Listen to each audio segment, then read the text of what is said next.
This is the Horse Radio Network.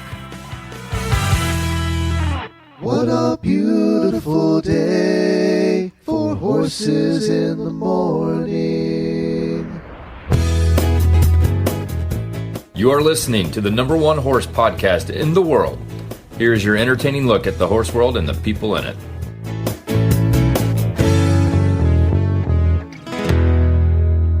Hey ho, Coach Jen here from Ocala, Florida, and you're listening to Horses in the Morning on the Horse Radio Network for March 11th, 2021, episode 2638. Today's show is brought to you by Horseware. Mary Kitzmiller, who shows up the second Thursday of every month, is out and about gathering intel for next month's show. So sit back and enjoy this previously aired masterpiece from the Horses in the Morning audio vaults. You never stop learning. You never stop understanding. It's more in depth than just riding a horse. Exciting, knowing that for the rest of my life I could work on this and I'll never stop learning.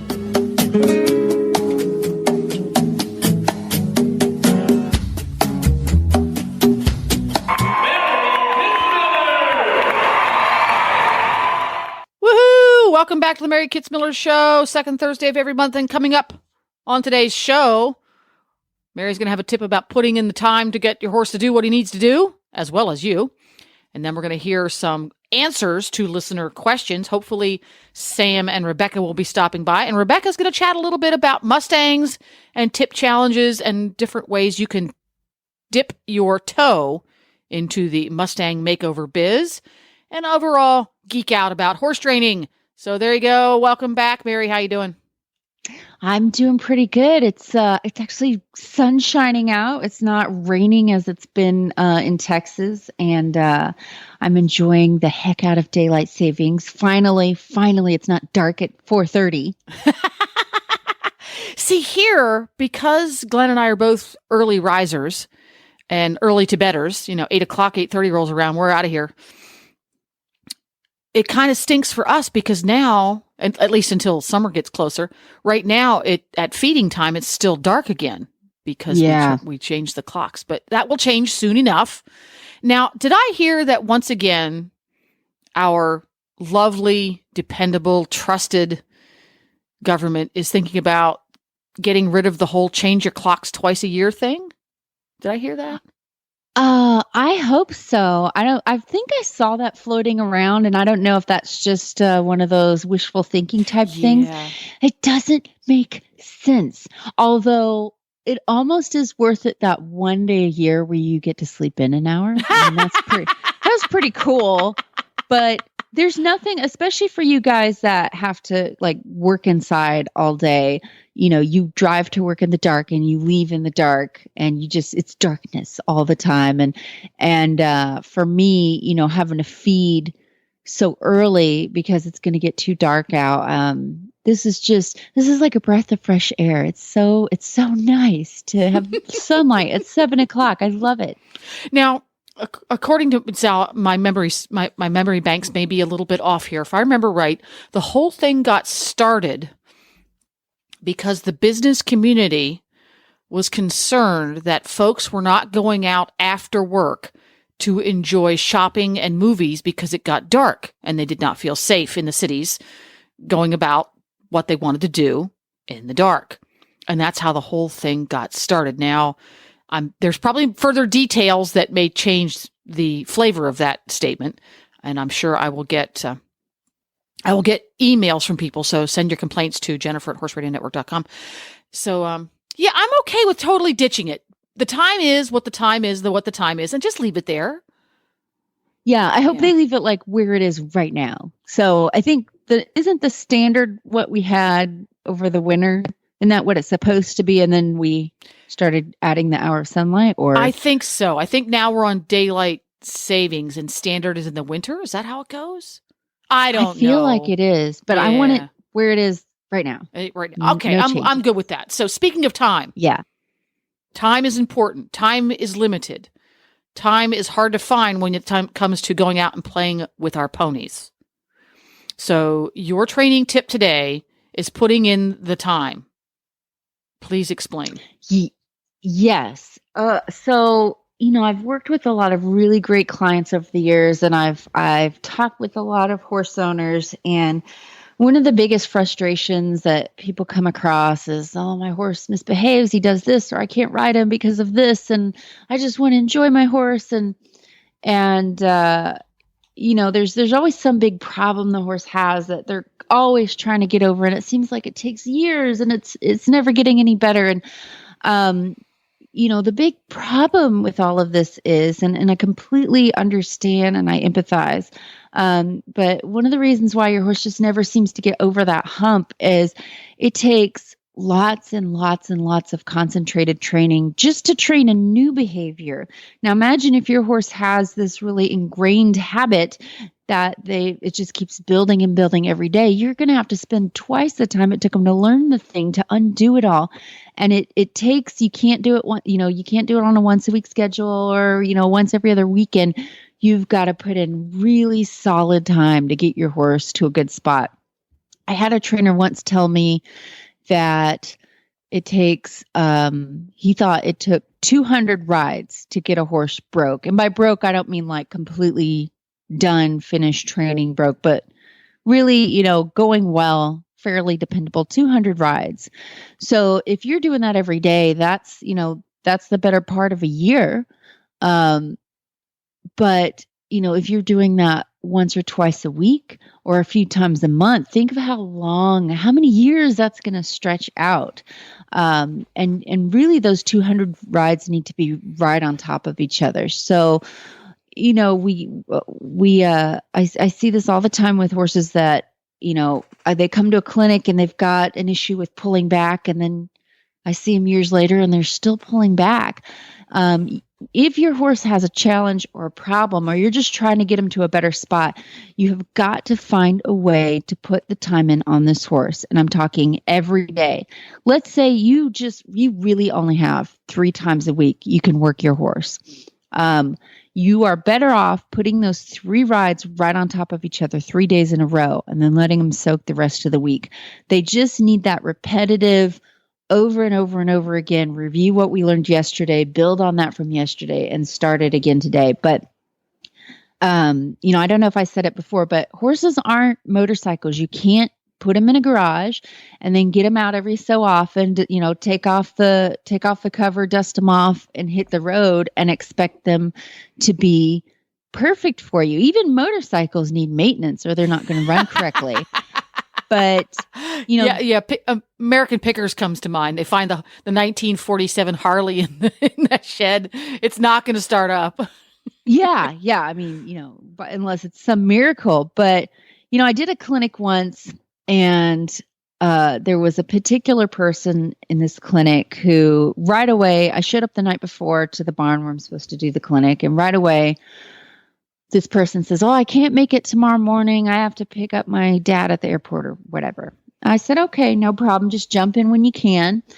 And she always had an excuse for, I can't come this evening because I've got to take so-and-so out to dinner. I can't, And the way my clinic ran, it was an obstacle clinic.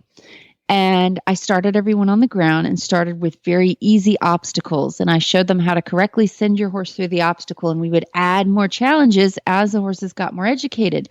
And it was a pretty big and busy clinic. And I didn't, I only kind of half realized that this woman had not been to most of it. And we're on the final day, and I'm having the horses go through some pretty challenging obstacles because they've spent, this whole clinic building and putting in the work, putting in the time, getting their horses over smaller, more easy to do obstacles. And then, now we're crossing tarps and pool noodles and that kind of thing. And, it's my fault for not going in there and saying, hey, you need to sit this one out. But, I can't keep track of everyone, and I wasn't sure how much time she'd actually put in. And, but long story short, she ended up getting dumped by her horse because one of the obstacles was too scary for it. And she just kind of had this existential crisis, like, I just want to ride. I just want to enjoy my horse and da, da, da, da, da. And I'm thinking, well, you weren't here, and as it turns out, she hadn't ridden her horse for months before the clinic.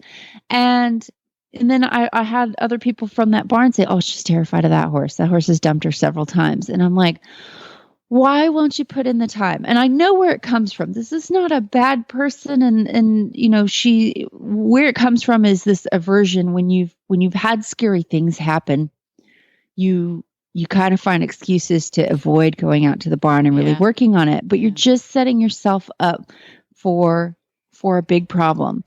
And if you cannot, I get it. Not everyone is a professional horse trainer that is riding horses all day. Even I don't have the time to ride horses all day. And this is my job. So if you can't make that happen yourself, if it's a confidence issue or you just don't have the time, you're being a lawyer all day, or you're taking care of kids all day and you've just got to put the time in elsewhere, you need to find a professional trainer who can help you. And I personally, as a trainer, am shying away from doing the kind of 30 or 60-day training because horses come untrained. So if you get 30 good rides in on your horse with a really good trainer, and you bring it home and you don't ride it every day, or you don't keep that up, and you just, you try to go back to this once or twice a month thing, your horse will come untrained, or at the very least, he's going to be really rambunctious because he hasn't had concentrated training and exercise. So, let's say you come down to it and you're like, I do not have the time to put into this horse what he needs. This is where, okay, you've got to make some real decisions. You either have to decide, I'm gonna turn him out to pasture and let him be my companion on the ground and get something that's better suited, that doesn't need quite as much upkeep. To get a horse on that level, I've got a few of them in my barn where it's not ideal to just pull them out a couple of times a year, but if I did, they would be fine. They would be fine. I think that's an innate quality of certain horses that can get to that place. But I think there are some horses that will never get to that place. It's just not the way they're made. Yeah. And even the horses that I have at that spot, it took thousands of rides for me to get them there, and hauling. I hauled these guys everywhere. I tied them to trailers. I showed them. I took them to demos.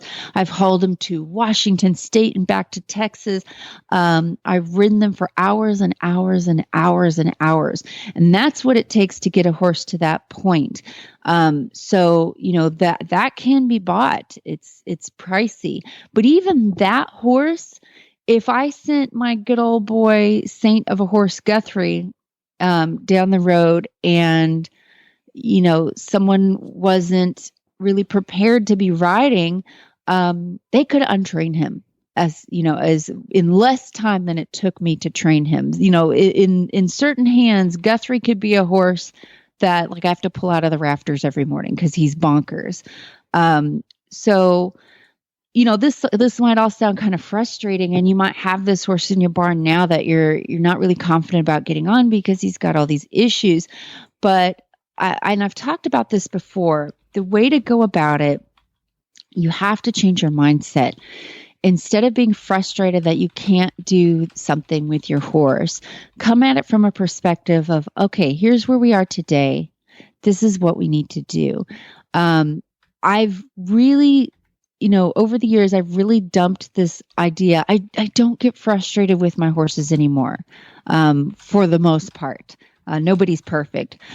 But I'm not frustrated because, like I talked about last month, whatever they're doing today, if I come out and they're jumping in place, or it's like flying a horse kite, okay, well, that's what we work on today. And to me personally, that brings just as much enjoyment as if I had saddled him up and taken him on the trail. I love trying to work out all the kinks and figuring out, okay, what's making you tick right now? What do I need to do?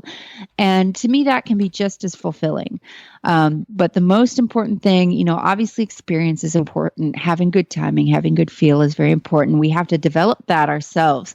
But I'd say the number one is just time. You have to put in the time, even if it's 5 minutes a day. Just the act of going out there and being with your horse is going to mean something. Yeah. Yeah.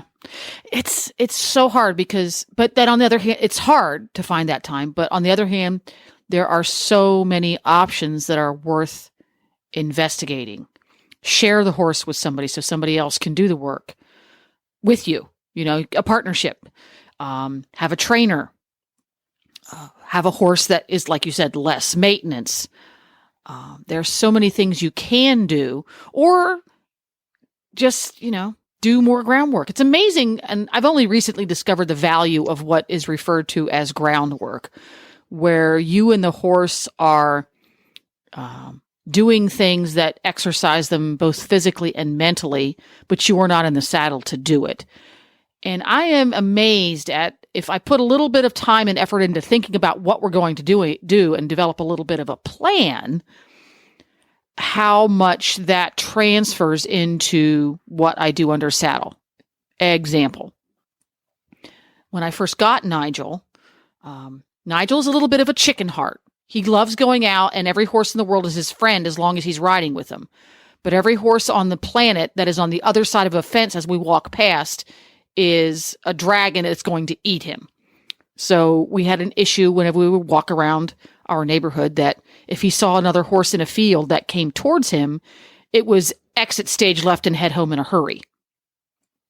So we had to work on that because that's not something I really wanted to do. But yeah. So I started to break it down into tiny itty bitty little pieces and doing things on the ground that eventually got us to the point that we no longer exit stage left and run home. But it was something new for me because coming up through the ranks over many, many years, too many decades to mention, things that were a problem under saddle were always solved under saddle. If you had a horse that was having difficulties with spooking at something and spinning and heading home, you didn't do that on the ground. You got in the saddle, you got him to do what he was going to do, and then you punished him. I'm going to use my air quotes. You punished him. You put your leg on him, you hit him with a spur, you snapped him with the crop, something to let the horse know that that was a really unpleasant thing to do. Now, in many cases for the horse, getting near that scary thing was way more unpleasant than anything I was going to do to him. So not always successful. So, most of the time when a horse is doing that, they're spooking at something. Guess what? They're already terrified. They're already terrified. All I'm doing is making them more terrified. So you spur them, and they're like, "Oh, that helped. Let's just throw that on top of my ball of fear I already have." And it's and I still have to make sure I don't disagree with punishment. It's the least effective form of training, but it does have a place sometimes. But I have to make sure when I'm correcting my horse, is this going to do anything for you? Is this going to help you? Are you, and they're never doing anything out of malice. That's the other thing is your horse isn't trying to be a bad horse. He's just trying to be a horse. And, it's our job to help him through it. And it's not the horse against you. It's you guys together against the world. You've got to help him. Yeah. And if you think about it that, you're teaming up to help each other through your issues, I think it'll give you a little bit more confidence to go out there and get it done. If you, and when I say put in the time, this does not mean knuckle down and get on the dang horse, dang it. If you do not feel comfortable, you do not get on that horse.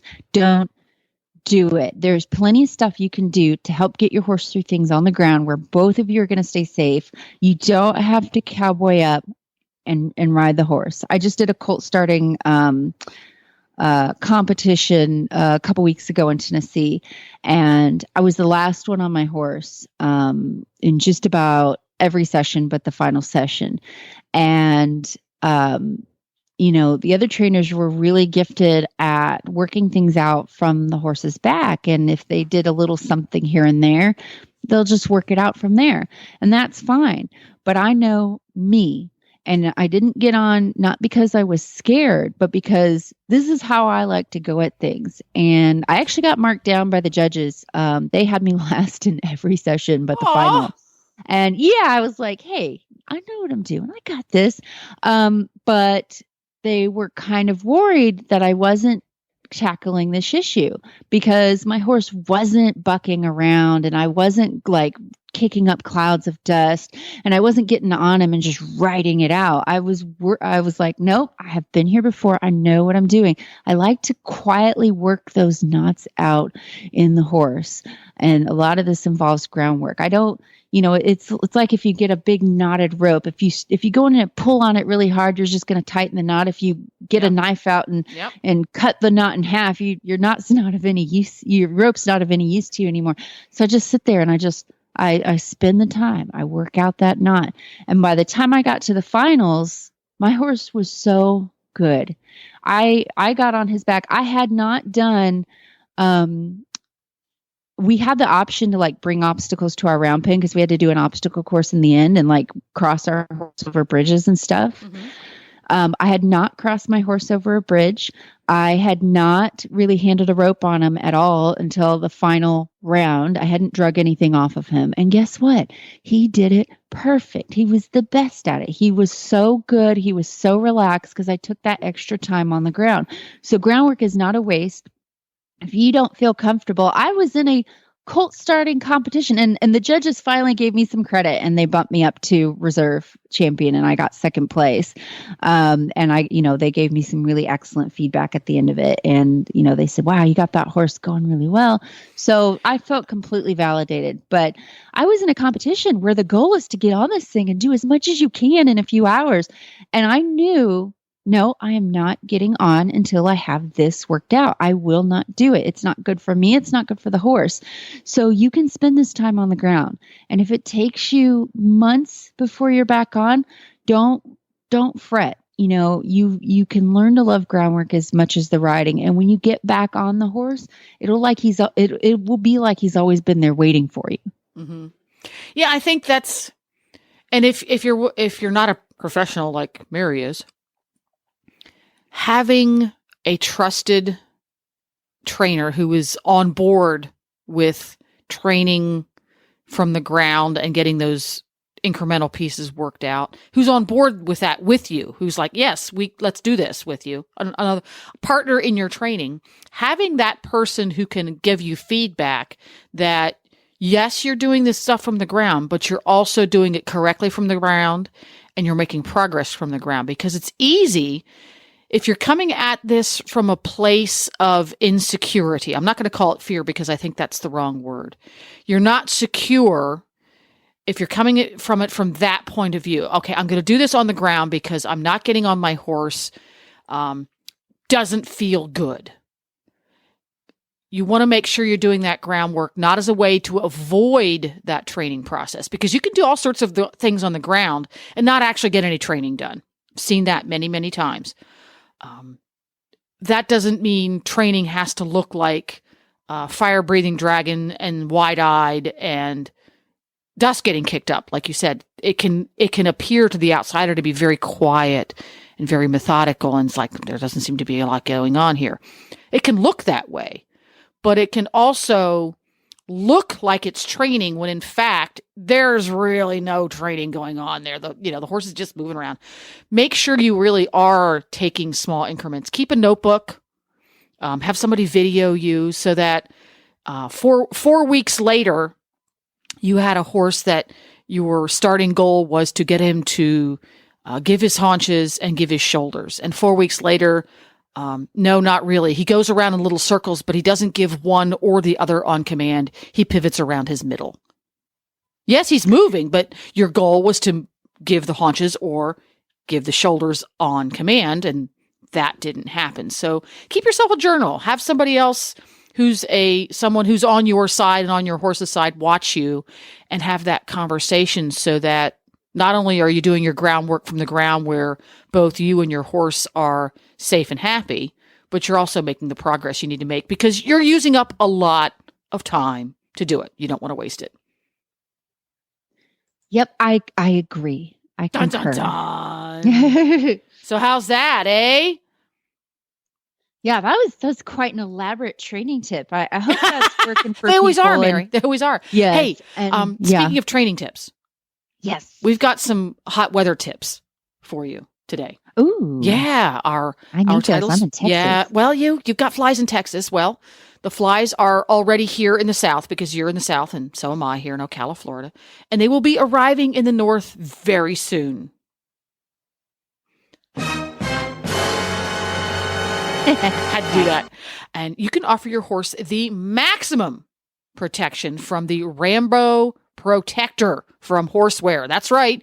The Rambo Protector is a fly sheet that is specifically designed to offer superior protection for your horse from both flying insects and sunlight. It's made from a unique patented fabric that is super soft and comfortable, and it also provides UV protection and maximum breathability. The Rambo Protector offers maximum coverage with its UV front closure. I have that on several of Nigel's blankets, and it's awesome. And the Sure Fit neck design. So it's improved so that it offers greater coverage while grazing. And it's got a supersized tail flap to cover up their bum and keep it there, and leg arches and a belly protection so that their tummy is protected. And it's easy and horse husband approved because it's got 3 straight surcingles and no leg straps. Woohoo! The fly sheet also offers a tail strap so that it doesn't fly up over their bottom in the wind, and a shine enhancing polyester shoulder and mane lining so that their manes don't get messed up. And it's very durable because it's a Rambo. And everybody knows Rambo makes very durable products. And it's going to protect your horse for many seasons. You can find out more at horseware.com. And if you have one of those local tack shops that has the latest and greatest in their inventory, you're probably going to find it there. Ha-ha! I have that for my horse Guthrie, who not only is allergic to flies, but most fly sprays as well. Oh, so, no! Having that sheet, yeah. That poor Guffers. horse. And I finally, we've been dealing with navicular for years, and I finally have this clear path to possible soundness. I'm so excited. And he developed cellulitis this week, so we're treating that. I've got to go give him a big antibiotic shot as soon as we're done here. Ugh. Well, I'm glad you caught that early because cellulitis is not something to fool around with. My vet actually, when I was telling her the list of things this horse has gone through, she goes, "I'm surprised you haven't dealt with cellulitis before." And I'm like, you know what? Me too. So yeah, I have only ever had to take care of one horse that had cellulitis, and he didn't have it while he was under my care. He'd had it several years before, but apparently once they have it, the likelihood of reoccurrence is pretty high. And we always had to be super, super diligent about anytime the horse had a puffiness anywhere. It's like, okay, and I guess, am I right that whenever they have cellulitis, they generally run a elevated temperature too? Yes. So it can elevate their temperature, and that, between that and the leg that they have cellulitis on, they'll compensate with their other legs so they can even develop laminitis and founder. Yikes. Due to that. And he did have, I didn't take his temperature, but his nostrils were blowing a little bit and he felt warm to touch. So I knew he was probably running a bit of a fever. And so we did the vet, we did poultice, we did heavy duty antibiotics. We've got bute going on, and it's slowly going down. Yeah, that poor doofus. I love that horse. Guffers the doofus. He's just, I thought he was foundering at first because when it happened, I didn't notice that his leg was really that swollen. He's got a winter coat and he was walking real straight legged. So I thought, he's got laminitis. So I get my little easy boot clouds out and get some bute out, and I'm ready to treat him, get him, help him until I can get the vet. And then I look down at his leg and it looked like a stovepipe. I'm like, oh no. So I don't know which one would have been better. Probably the cellulitis was the better of the two. Yeah. Oh, wow. Yeah. Because the whole founder thing, once you go down that road, oh, man. Yeah. Yes. Yeah. Yes. Yeah. Well, speaking of going down the road, we've got some listener questions, and I think Sam Dorney is up first, is he not? Yes. Is Sam he or she? I didn't even look at their profile picture. So Sam Dorney, we've got a couple of questions from Sam you. Sam is one of our auditors, is she not? Yes. And I'm out of the audit room, so I don't know if Sam is guy or girl. So I'm so sorry. So we've been practicing trailer loading at home. This is the question. We've been practicing trailer loading at home and taking short practice rides. I'd like to start taking my horses to trail rides, shows, etc. But what tips and tricks do you have if we get there and he won't get back in the trailer to come home? We've all seen it, and I am scared to death that I'll end up being that girl. Yes, and we have all been that girl. I've totally been this person. Been that girl recently. Yes. Yes. Oh, my God. Once we start going new places, what strategies do you use to help make it a calm, stress-free, positive experience for horse and rider? So I would say, I don't know if this has actually happened to your horse where he won't get back on the trailer to go home. Every time it's happened to me, was an instance where my horse wasn't really that good on getting on the trailer to go in the first place, but I sort of ignored it. I was like, really excited to go on the trail ride or the show. So they weren't perfect getting on. And I'm like, you'll be fine. You'll want to go home. Well, no, when they're tired, it's the end of the day. It might be getting dark out. If they're like my Mustang I had a few years ago, sweet, sweet horse. But if she didn't want to do something, it was not going to happen. It was not. And I could not get her on the trailer. It took hours. So hindsight 2020, I should have looked at the signs she was giving me. And she said, I'm not really that comfortable getting on this thing. And I thought, you'll get used to it. And most of the time you can get away with it. But if you ever have that feeling like, they're not really being that great on getting on, practice loading them a couple of times, see if you can help them through it. And then when it does come time to go home, plan this out. Do not be the last person in the parking lot. Do not wait till nightfall. Make sure you have plenty of time and plenty of light. Make sure there's someone there to help you. And this is the problem I ran into with my Mustang, is the person who was very good and tried to help me did not apply the pressure carefully enough, and it would have been better that I just do it myself, because she just decided, nah. So you are in charge of the show. If someone offers to help you, you can tell them no, thank you. Or you can direct them on what you'd like them to do, but it's your horse, your situation. If you feel like, man, this person knows more than me and they can really help me, and you can hand the reins over to them, that's fine. But if you don't feel comfortable, you can say no. Yep. Yeah, you can. I've gotten good at saying thank you very much. I do appreciate it, but we're good, because all of my training with Nigel, because I know when I travel, 99% of the time I travel alone, I have to have this figured out so that we are both happy and comfortable loading and unloading without any help at all. Yes. And until that happened, I made sure that when I went somewhere, I would have somebody, like you said, that I felt absolutely comfortable. Thank you very much, Denise Raymond, of saying, can you give me a hand? Because, and that's, I think, something that many, many people don't realize. You practice loading and unloading at home. When you go away from home, from the horse's point of view, many, many, many of the criteria have changed. And for Nigel, at least, this horse has taught me a lot about being hyper observant, because on the inside, he is hyper observant, although you wouldn't note it on the outside, because he's not a wide-eyed, ears forward kind of a guy, but he's extremely observant.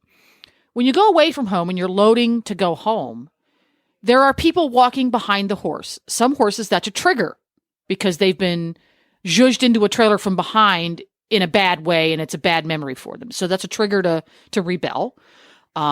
Sometimes you don't have the trailer configured the same way you do at home. You have stuff in the front that you don't normally have. You have the front door closed. You have a different horse in front of them. Many, many, many, many criteria change. So if you're not prepared for that, in that at home you change the criteria around and mix it up and get used to it, that could be a trigger, because he's got past experience. He started out as a bad trailerer. That can happen. One of the things I have found that really helps Nigel is to have a over-the-counter product made for ulcer remediation on board. It really helps him. Believe it or not, it helps him on the way home. It doesn't seem to make any difference on the way there, but if he's got it for on the way home, it makes a difference. So I think, that those things get stirred up while he travels. What else? Something else that light bulb moment. Many regular listeners will remember the fiasco that was the Black Prong Endurance event for us, where things did not go as planned. And I withdrew halfway through because it wasn't going well and it wasn't going to get any better. It was very painful for me to do that. I was in tears. I failed. Okay. And after that, Nigel took up, I used to load really good, but not so much anymore, because for him, it's like, okay, that totally sucked. I got in a horse trailer and my 2 days totally sucked. Take a long, hard look at what your horse is doing when you get where you're going. You might think he's enjoying it and he's happy and comfortable, but maybe not. Take a long, hard look at that. And my final word on the topic, and I've seen this happen many, many, many, many times. Take a long, hard look at how you drive your horse trailer. Yes. This is something we don't think about. Yeah. If not, do this test. And I did this a very long time ago, back before, kids used to ride around in the back of your pickup truck and drive around town and people considered it safe. Ride around in the back of your own trailer and have somebody who maybe isn't a really great driver of horse trailers, drive around the block in your neighborhood or through the field or something and get a feel for that. Some horses require you to treat them like fine crystal when they're in the trailer. What one horse is like, I'm cool with that. Another horse finds that really disconcerting. So take a long, hard look at that. Yeah. Have you ever had a horse fall down in the horse trailer? I have not. Thank goodness. Knock on wood, knock on wood. Yeah. I grew up when I first learned to drive, because the minute I got my driver's license, I also got my horse trailer. It's like, you take yourself, My parents were totally over driving me places at that point. They had full-time jobs already. So I learned very early on to be an extremely thoughtful driver, because the first horse I hauled around was what we used to call a scrambler. Every time you'd make a turn, the horse would lean against the wall and literally fall down in the horse trailer. So wherever we got to every horse show, she'd be sitting in the horse trailer when we dropped the ramp and, have totally peeled the skin off of her hips. Oh. So we'd take it out, we'd get her out, and they put stuff on their hips, and off we'd go to the horse show all day, every day. So I learned to be very, very, very careful early on. Now, many horses I've hauled over the years, they're like, so what? So if you have to put the brake on and come to a stop at that traffic light in a little bit quicker than I normally would, they're fine with it. So take a long, hard look at that, ride in the back of that trailer and see what the scoop is. Yeah. Yes, that'll be lots of fun. And when you do, the other part of that question is hauling the horse out. Short trips close to home, if you can, either with a friend or with one of your own horses. I like to take them with another horse. Good idea. And usually the new horse, their job the first few events that I have is you just come on a ride with us and hang out. You can practice standing tied to the trailer, eating your hay while I do the stuff with the other horse.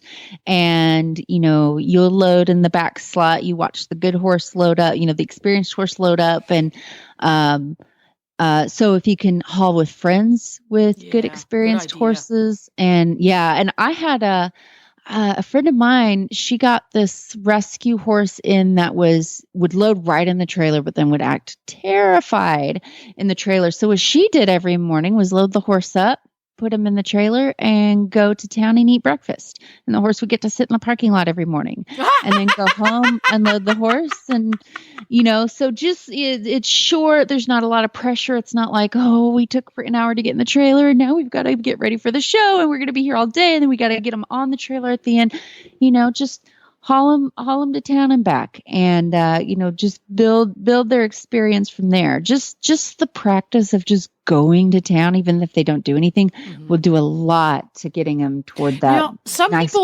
people put hay in the trailer when they travel, and some people don't. Where do you fall on that spectrum? I do. I won't put grain in the trailer or cubes because, like, if my horse is tied and they experience choke, they can't put their head down. I put hay in the trailer because I want them to, like, I have mangers in my trailer, so when they load up, I want them to go, oh, sweet, hay. But then, when I'm on the road, I want them to be eating something because sometimes I'll be on the road for 8 hours and I want something in their belly. We always make sure it's super yummy hay. Yeah. Yeah, because there's hay and there's hay, at least here in Florida, especially for Scooter, who's on a chopped up cardboard diet. We always make sure that each of our horses gets just a couple of handfuls every day of either alfalfa or peanut, which is the southern version of alfalfa, so that they know what it is and their tummies know what it is, so that when we go away, there's always about a half a flake of alfalfa in that hay net. So when they first get in the trailer, bonus! But it's a long enough bonus. It'll take them an hour to eat that half a flake.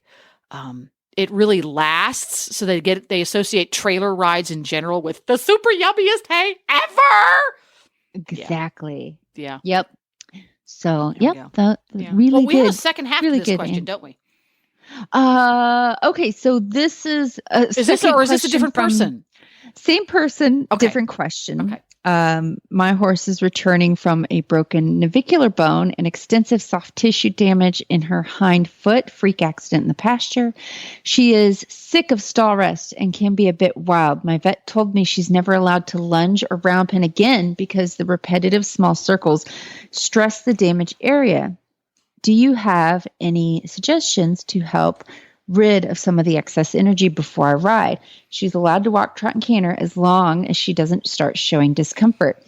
So lunging in small circles, even if your horse is completely sound, that is it can wreak havoc on them if you do this repetitively over and over and over again. They're better off with nice, big, straight lines, which can be hard to accomplish on the ground. So some of the things I work on with a horse like this, or any horse, because I don't want to just always lunge. I don't want to waste my horse on the ground before I get on, especially if I'm, going to an event. I want them bright and perky, but listening and relaxed as well. So like one little exercise that I'm working on with Remy that doesn't take any exertion. I've taught him to stand on a mark, and he gets clicked and treated for this. And he stands tied perfectly when I saddle him up and groom him every day. But I've decided we need to get our mark training much better. So he'll stand on it for a few moments and then he gets really antsy. He thinks he deserves a cookie because he stood on it for 5 whole seconds. And he needs to start, doing that longer and wait for the cookies. And because I don't have him physically restrained to something, I've taken away that crutch of being tied. So he wants to kind of step off the mat or go back, walk back a couple of steps so I've made it a habit every day of when we go out, you're going to stand on this mat while I groom you. So I put him in the middle of the arena, park him on his mat. And when he's nice and calm and relaxed, and when I find those moments while I'm grooming him up for the day, I'll click and treat. If he leaves the mat, I'll simply correct him by leading him back on, putting him back there. He doesn't get a reward for making the mistake and going back to it because I had to correct him. And so over time, he's going to learn that the first thing we start with every day is being still, being relaxed, listening. You'll get rewarded for those things. And this is before I even start my quote unquote training session. So that's a fun little thing I've been doing with Remy. So working on things like ground tying, there's a lot of groundwork you can do that doesn't involve lunging in small circles. So I don't know if your horse can do lateral things like you can work on yielding their hindquarters. Ding. That's an awesome one. Yeah, I do that a lot with Scooter because Scooter can be a little bit high and you can't do lateral work in a carriage. But that's a great one because it's almost like a combination of weightlifting and yoga for your horse. It really requires a great deal of muscular effort without the adrenaline associated with going fast around in a circle. And the concussiveness of trotting. I don't know if that's a word, but we'll say it is. Yeah, I like it. Yeah, so you can yield the hindquarters, yield the forequarters. You can side pass them. teach them to side pass on the ground. You can work on leading. So I do this a lot with horses that I have to show in hand, because in the show, they need to stay right by my side with a loose lead rope. They need to stop when I stop without me having to pull or jerk on them. They need to back when I want them to back. They need to trot when I pick up a trot. So you can do that on the rails. So nice, big, straight line. You can work the energy out of them that way. I like to play a little game where I do this with the horse a little bit further away from me than leading, but I get them to stay. I want them to match my stride and stay beside me, and I'll walk them to different points of my arena. So I'll pick a spot and see if I can get my horse's nose to touch that spot on the arena. If you want to really make a game of it, you could set Coke cans up on the or soda cans up on the post and see if you can get your horse to knock them off with his nose, because you're aiming right for that can on the fence. So you could do that at a walk and a trot. You could work on lateral flexion, vertical flexion, backing. There's a ton of stuff you can do on the ground to get your horse listening without having to do the small energetic circles of the lunging. Lunging only takes you so far anyway. Yeah. So those are my tips for that. Lunging can often, depending on how it's done, fall into that whole, it works until the horse gets fit. Exactly. Right. So why start it? Then you have to show up 2 weeks early to the show to start lunging your horse. Something I do with big lumbering oaf Nigel, and I see a lot of people do with horses to help them dispel excess energy. A lot of times it's mental energy. They're just like, woohoo, I feel high.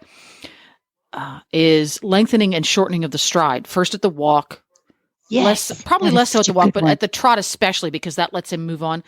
But get really good at that so that when you ask the horse to do it when he's feeling a little bit zippy, it's not like, how dare you? Oh, no, we do this every single time we ride. We start out with walk, trot 3 steps, walk, trot 3 steps, walk, trot 3 steps, walk. Okay, we're cool with that. That'll usually take 8 to 12 transitions in quick succession. We're gets good at that. Okay, we're willing to trot balanced and not lean into my hand and go quick. Trot 5 steps, walk, trot 5 steps, lengthen 3 steps, shorten 2 steps. So that those transitions of either gait or length of stride, and if it doesn't have to be fancy dressage length of the stride, it's going to be a little bit the speed and a little bit the stride, as long as they're obedient. Very, very, very quick succession. No more than 12 strides of anything in a row. Until I literally feel him breathe. Oh, look at that. You can breathe while you're under saddle. Good boy. Then we're ready to actually move on to our working plan for the day, that we're going to work on X, Y, or Z. Now, this other one I have, this is a quiz question for you. Would teaching a single rein stop to a horse be beneficial in this respect, in that you can't be doing lots of little bitty circles to get them to come back to you mentally? Yes. So you're saying using one rein stops to get the horse listening to you. Yes, because the first time I ever had a horse that someone taught me to teach this to the horse, the goal was that as soon as you pick up the inside rein, the horse does his own half halt, so to speak, because he's going, oh, are you going to tell me to stop? So they sit back on their haunches a little bit and go, I'm ready for you. Can you kind of take me through what a single rein stop is and how it can be beneficial in that respect? Okay, so this is actually a great question. And I actually pair this, a version of this exercise with clicker training to get an amazing half halt and even a complete halt. So a simple one rein stop is I'm riding along on a loose rein. And also I like to, if it's not an emergency stop, like your horse is doing fine, you just want to work on this. Before I pick up, I'm going to sit deep in that saddle and breathe and count 1 Mississippi, 2 Mississippi before I pick up. So that will also get your horse realizing when I stop riding, when I relax, you should come down and relax. Because if you do this over and over and over, sit, relax, pick up the rein, one rein, stop. Then the next one of these times you're going to sit, relax, and they're going to go, this is when we stop. I should probably come to stop. So you can get your horse stopping off your seat really well. You can even incorporate the word whoa if you want to. But I usually just sit, relax, and I slide my hand down one rein or the other, not both reins. So we'll say I slide my hand down the right rein. And then I draw the horse's nose to the right. So I bring my hand out. I don't pull straight back. I bring it out and around and kind of rest it on my hip. And what I want the horse to do is step his hindquarters away from my right leg, because I've kind of bound him up to the point where I've stopped his front end from moving. So he's going to swing his hindquarters away from my right leg. So he's swinging his hindquarters to the left. And I will just hold my hand at my hip until he stops yielding, and he comes to a complete stop and softens to the rein. So that's a very basic one rein stop that I teach all my colts, and it's a great way to get a horse shut down if they're wanting to be rambunctious. And once I teach it to my colt and I'm like, okay, you understand how to do this, so we can use this if we're ever in trouble. But you can also use it for teaching them to govern their own speed. So I don't want to constantly be pulling on my horse and trying to make him stay slow. Riding with constant contact is absolutely fine, but you don't want it to be a crutch to keep your horse from doing bad things. So I practice a lot of loose reins to keep that from happening. So let's say my horse doesn't want to walk. Every time I give him a loose rein, he wants to pick up a trot and then a canter, and his mind runs away with him. After I come out of that first one rein stop, I'm going to ask him to walk, give him a nice loose rein, trust him to be the best boy he can be. And he might walk a couple of strides and then go, no, I have to trot. If he picks up a trot, I'm going to relax my seat. Don't go with him with your seat. Relax, pick up. And this time I'll do the opposite rein. Draw down on that left rein, pick up, yield all the way to a stop. Once he stops, I'm going to let him sit there a moment and then ask him again. Now, this time, maybe he'll get 5 whole walk strides before he has to trot. As soon as I'll let him break into a trot, let him make the mistake, sit down, relax, breathe, one rein stop. And it might be days of he can only walk 5 strides before he takes off. But one of these times, he's going to realize, well, every time I do that, she makes me stop. So maybe you'll go from 5 feet to 10 feet to 20 feet, and you can tease him out on those longer and longer distances. So those are some really good things. You can even pair that yielding the hindquarters by getting him to yield his hindquarters instead of coming to a complete stop. Ask him to back a couple strides. So that's going into making a really nice half halt. If I always yield the hindquarters a couple strides, back a couple strides, and so I'll make my one rein stops a little bit more advanced, so to speak. So then when I go to pick up my reins, he's going to think yield, soften, back, which is exactly the kind of thing I want to happen when I pick up both my reins at some point and ask for a half halt. If he always equates that picking up the reins of soften to the reins, get back off of the reins, then you'll have a pretty nifty half halt working for you. Ding, ding, ding, ding, ding, ding, ding, ding, ding, ding. Awesome exercise. I have to go try that. Yeah, that's a good one. Well, I think it's time to take a little short break here, and we're going to enjoy a little song. And when we come back, we're going to have our guest, Rebecca Bowman. So let's enjoy a little bit of Templeton Thompson.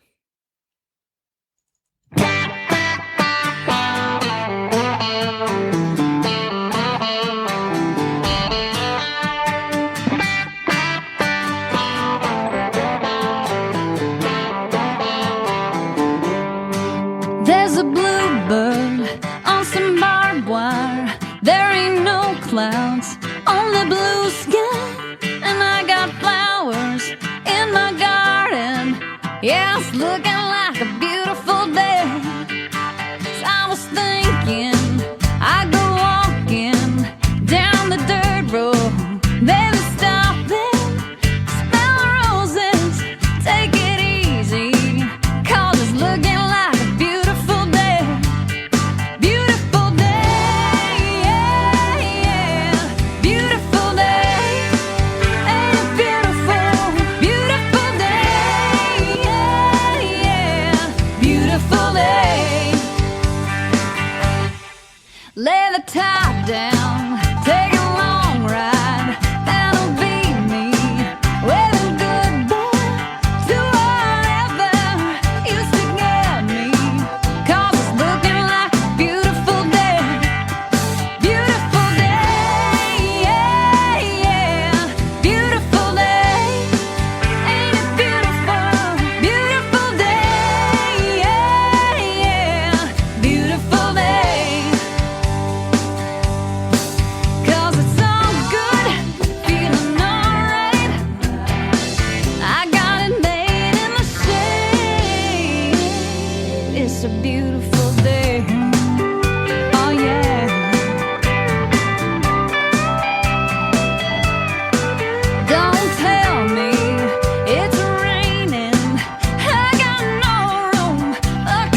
Rebecca speaking.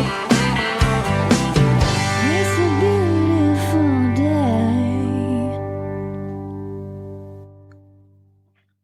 Hello? Hey, Rebecca. We've got Rebecca on the phone. Rebecca Bowman, who's here to talk to us about tip challenges and other cool stuff. Take it away, Mary. Oh, no. Mary, you're on mute. Hello? Mary's on mute because Mary is well behaved. Oh, my goodness. One of these days, I'll get through a show without having technical difficulties. Welcome to the show, Rebecca. Thank you. I'm happy to be here. Okay, so now that I'm not on mute, you guys that are listening may have heard me talk about something called a tip challenge, which I'm doing with a Mustang who's going to be shown at the Midwest Horse Fair in April, coming up soon. Oh my gosh, no pressure. So we're talking with Rebecca, who is the trainer who puts on this challenge. Rebecca, you are a trainer out of Georgia. Can you give us a little bit of information about you, about your background and what you're doing with horses? Yes, I'm here in Atlanta, Georgia, just north of Atlanta, and I have a farm, and I offer blooding, and have lots of Mustangs and thoroughbreds at my farm. We have shows, we have horse shows once a month. And we stay pretty busy between the Mustangs and the thoroughbreds. Awesome. And so you have been working with a ton of Mustangs. I've seen you at a lot of makeovers over the years. You were just recently in the finals at the Mustang Magic. You had a really cool horse for that. What led you to start working with Mustangs? So I watched a competition about 11 years ago and just decided I wanted to give it a try. And as you know, Mary, once you encounter one Mustang, you can't stay away from them. Yeah, they're like potato chips. They're pretty addicting, and you can't. I think every one of us has had a moment where we're like, oh, yeah, I'm not going to do a Mustang makeover this year. I think I'm just going to give it a break, and that, of course, never works out. They're pretty addicting. Isn't that the truth? So I have found a way to where I don't have to get quite as many myself, and but I can find a lot of Mustangs new homes by hosting tip challenges. And this is something. So they've been around. I've seen and heard of these chip challenges for the last few years. What does the tip and tip challenge mean, and what about these competitions makes them a little bit different from your typical Mustang makeover? So a tip challenge is sponsored by the Mustang Heritage Foundation, and they sponsor a tip challenge where anyone can apply to be in a tip challenge. You do not have to be a tip trainer, and tip challenges are in-hand only competitions, which makes it accessible to a few more people than a Mustang makeover. Not everyone is capable of riding a wild Mustang in 90 days, but a tip challenge is all in hand, which is a lot of fun. And that, even for me, I've done a lot of Mustang makeovers, but with this mare I have now, she's doing really great on the ground. But I've had to go out of town a couple weeks here and there, and I have not had the time to put concentrated rides on her. So it's kind of a breath of fresh air for me as well, because I'm like, it's not required that I ride her. Of course, I want to get her riding really well, but it's nice to have just that space and time to be able to really concentrate on that groundwork, and you don't have the pressure of, oh man, I have to get on because those are the classes. So when you say in hand, obviously we're on the ground with the horse. What's the format like? Is there finals? What are the preliminary classes like? What kind of structure do you have going on with that? So each tip challenge is a little bit different from the others. So the Midwest Horse Fair, which is my challenge that's coming up, is we have 3 preliminary classes, an in-hand pattern class where competitors will have to perform a certain pattern, trot to a cone, halt, maybe pivot, side pass. There'll be a handling and conditioning class where they will be required to load a horse in a trailer, pick up the feet, everyday things, brush a horse that you might encounter on a daily basis. And the third class is a trail class. And in Wisconsin, only the top 10 will make the finals. And I think that Wisconsin is the first time where youth are going to be competing against the adults. So that's kind of exciting. And the youth do such a great job in hand, and they've had so much more practice at it, I think, than some of the adults. Yes, so that's we were just talking about like the freestyles. Someone asked in our little tip challenge group, like, you know, what ideas do you have for a freestyle? And everyone's saying, go watch the youth videos, because these kids, and competing with the kids, it's not unfair to the kids at all. It's almost unfair to us adults, because these kids are amazing. The stuff that they come up with for these freestyles is insane, and they have truckloads of obstacles, and they're doing liberty, and their horses are laying down. And so it's actually scary for me to go up against some of these youth kids. And I completely agree. Oh yeah.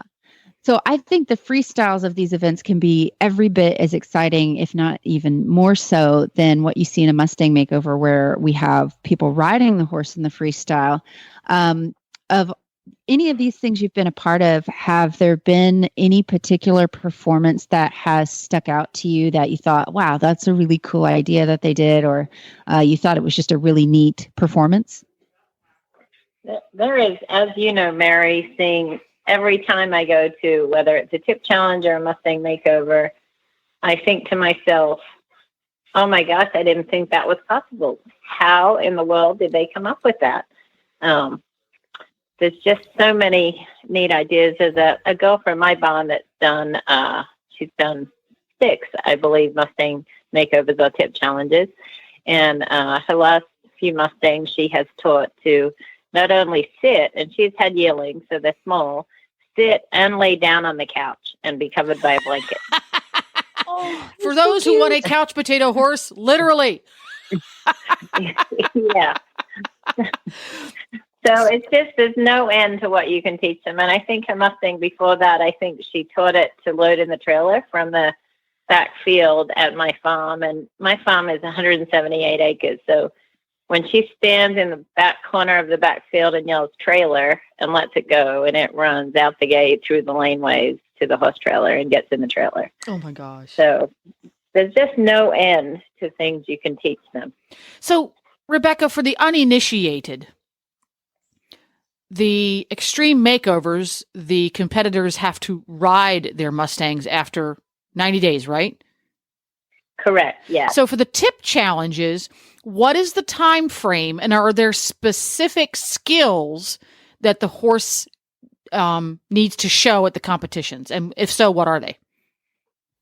So the specific skills, they need to be able to lead, obviously. Lead, pick up their feet, load on a horse trailer, pivot. So they're just some of the side pass. They're some of the basic things that they need to know by the competition. Now, is there a specific time frame required from adoption date to competition date? So it varies a little bit. For the Midwest Horse Fair, they only had 90 days because time constraints, weather. So from pickup date to competition, they had 90 days. For my challenge last year, they had almost 120 days. So a tip challenge is similar to a makeover in the fact that they do pick up their horses at an assigned place and date. Some tip challenges, you're allowed to choose your own horse. Some you're not. Some you're assigned horses. Oh, so it will vary. Okay. Yeah, so there's sort of a lot of leeway up to the person hosting the tip challenge. I'm hosting one in November in Las Vegas, and we are allowing people to choose their horses for that. Are the ones where the trainer gets to choose their horse, do they tend to get more entries, more trainers that enter them? I would think so. I think they do, yes. I think they do. I have 61 horses were picked up for the Midwest Horse Fair Tip Challenge. And I had 95 horses picked up for my Tip Challenge last year in Georgia. So at the end of the Tip Challenge, are all of the horses required to be, I'm going to use my air quotes, auctioned off? Is it optional? How does that part work? So how a Tip Challenge works is when the competitor picks up their horse, they pay for their horse and sign the paperwork. So there is no required auction at the end. At the end of the Tip Challenge, you are allowed to sell your horse if you would like to. If it's the Wisconsin horses were all sale authority horses, so the competitors completely owned them when they picked them up. In Georgia, some of the horses were on a BLM contract. So if they wanted to, and I did have an auction in Georgia for those that chose to participate, and the BLM was on hand to do transfers of the horses that changed hands. So that's going to vary a little bit from each competition to the next. So let's say I'm a farm owner in Illinois, and I think this is the coolest thing ever. I want to help more Mustangs get trained and get homes. What do you have advice-wise, and how does the whole process work as someone who hosts a Tip Challenge? So to host a Tip Challenge, the best way to do that is go to the Mustang Heritage Foundation, to their website, and they'll give you a list of requirements. I think for someone new getting in, first possibly try to participate in a Tip Challenge. Go to some Tip Challenges, learn more about them. Tip Challenges are a great way to get a lot of horses into new homes. Do you have like an unofficial tally of how many you've been able to get into homes through these Tip Challenges? Probably unofficial. Wisconsin is the third challenge I've hosted. Las Vegas. Well, I hope to have one in Georgia again this year. So I hope by the end of this year I'll hit close to 500 horses. Holy cow! That's awesome. 500. Yeah. So I hope so. And I have participated in 10 Extreme Mustang makeovers myself. So like Mary said earlier, these Mustangs are kind of addictive. Yeah, there's something about them. Even the ones that kick up a little bit more dust than you would prefer. I mean, it's like horse training graduate school to the extreme. I mean, if you think you're a pretty good trainer, go get a Mustang and let that Mustang be your measuring stick for how good you think you are. But they're so challenging. That is the truth. This year, after I got home from Mustang Magic, my thoroughbred makeover horse arrived a few days later, and it was so exciting to be able to jump on my thoroughbred right off the track with no preparation. You already know things. Yeah, and I love them both. I love the thoroughbreds and the Mustangs, and they're so different. But that is so true. Yeah. Okay, so if someone listens to this and they're really excited and they want to get involved, where can they go to see what Tip Challenges are available, or, the ones you're a part of anyway, to possibly apply or learn more information? So my Mustang Tip Challenges are on my website, which is NorthAtlantaEquestrian.com. And if you just go look under Mustang Tip Challenge, you can also see what ones are available on the Mustang Heritage Foundation website, which is MustangHeritageFoundation.org. Mine is NorthAtlantaEquestrian.com. Perfect. Thank you so much, Rebecca, for coming to the show. This was fascinating. I didn't know all that about the Tip Challenges and how many opportunities there are. And I think you need to get a belt buckle for the number of Mustangs you've helped transition into forever homes. Well, thank you. And thank you for having me.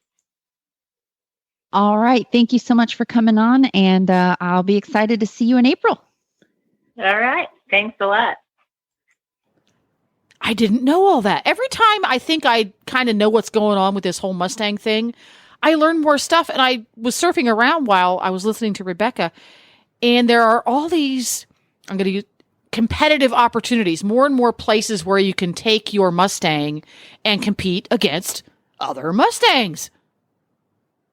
Yes, and the one area I think that we need to cover more. So I love this tip challenge idea. It's a much more, it's still very competitive and it's still a great goal, but just kind of not having to have this, like, I got to get on this horse looming overhead and being able to play on the ground. Because there's tons of people, from youth trainers to people who are just really great at tricks and groundwork, or maybe it's your first Mustang and you just want to get your feet wet and not have the pressure of having to get on in such a short time frame. It's a great avenue for them to explore. And they've got great incentives. They've got paybacks. And like for the finals at the Midwest Horse Fair, you get to show your horse during their night of the horse. So you're like in the same venue as Dan James and those types of crazy cool trainers. So it's a really, really neat event to be a part of. So yeah, they need to do a little bit more where after you've done the tip challenge or the makeover, they need more incentives in like big associations. So you can go and put your Mustang head to head against quarter horses or something like that. Yeah. Well, I think as the Mustang kind of comes out of the closet, so to speak, you'll see more and more of that. And it's really cool. So on to the next breed, the Friesian. Anybody in the auditor's room will know what I'm referring to. You brought home a Friesian, the Hollywood favorite breed of horse. What's going on with the Friesian? Oh my God. Yes. The Friesian. I think everyone has this horse on their bucket list of horses I want to ride or own. I know I have. And so I did the Southern Equine Expo in Murfreesboro, Tennessee a couple weeks ago. I was doing demos there in a colt starting competition. And a friend of mine, the lady who originally bought Guthrie. Yeah, and then I bought Guthrie back from her. She has a barn right near there and was like, would you want to stop by and do a clinic or lessons? And I said, sure. And I went to this town that I want to move to yesterday. It's called Franklin, Tennessee. It's up near Nashville, and like huge country stars live there. The Judds live there. Carrie Underwood's out there. There's a lot of it's really cool. And it's gorgeous. It's beautiful. It's idyllic. She's a lovely property out there. So I was doing some lessons and little mini clinics out there. And she's got a Friesian named Clove, who I think he's 6 years old, big, gorgeous gelding. And she was like, do you want to take him home with you to train? And I'm like, don't even joke about that, because I will. And I did. We had to make sure he fit in my trailer, and he fit perfectly. And I got to ride him a little bit while I was there, and he's super, super cool and awesome. So he's in training with me for the next few months. And he's a horse where Claire raised him from a foal. She had his mother, and he's got a really good foundation. He's got really good, solid groundwork, but he just needs, like I said earlier, he just needs time. He needs to be hauled. He needs experiences. So he's going to be with me to get a few more wet saddle blankets and to go to different shows. And of course, I'm going to take him to everything that I can. Just so people will go, where'd that Friesian come from? Yeah. I need to get a photo shoot where I'm in full armor riding this Friesian. But yeah, he's a really cool horse. I've messed with Friesians a little bit here and there. This is my first like real long-term training Friesian project, and I love him already. And his tail is like as thick as a tree trunk. So most of our training sessions have started with like this kind of Barbie doll horse grooming session where I'm just brushing his tail out and taking pictures. So he's going to be really cool. I'll be posting more updates on him soon. He's going to make a really nice horse for his owner. I have zero personal Friesian experience, but as a generalization, a stereotype, I'm guessing Friesians are going to be a little bit higher energy breed than your typical quarter horse? Actually, or not? No, he's more like a drafty type of breed. Oh, interesting. Okay. Yeah, he gets excited, but it's in slow motion. Like he'll throw a little crow hop, but I look at that and I'm like, well, it's big, but I can ride it. And no, he's not really hot. He doesn't get fired up. He's a really good, solid citizen. Yeah, I think he won't need much time and tune up. I think he's going to be a really dependable, big old happy guy. So he just needs to go out and experience the world. Yes, he's like Guthrie if Guthrie had feathers and was 3 feet taller and higher headed. And so the owner has a type. Yes, she went for Guthrie too. Yeah, he's like Frisian Guthrie. Okay. Same kind of personality. Like can have some fun, but doesn't like to burn calories as a general rule. But without the foot problems. There you go. Hopefully, knock on wood. Not the foot problems. Very cool. Well, I think we have about exhausted our training energies for the day. Don't forget, everybody, Mary is here the second Thursday of every month. You can go to horsesinthemorning.com and find all of Mary's shows because there's little blocks about halfway down the page and it says Mary Kitzmiller Training. You can just click on that and it brings them all up at the same time for you. And you can also have all of the Horse Radio Network shows because we have heaps and loads of them with you wherever you go by downloading the free Horse Radio Network app for your iPhone or your Android. You can follow us on Twitter if you like to live your life 150 characters at a time. Our handle is Horse Radio. Horse Radio Network programming is found on iTunes and all of your favorite podcatchers. For folks who like to appropriately stalk you, Mary, where can they find you online?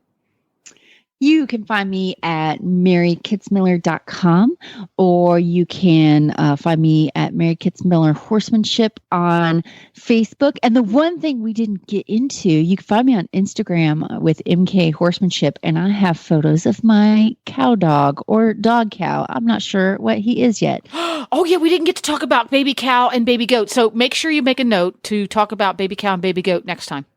Yes. There we go. We will do that. All right. We'll see you next month, Mary. All right.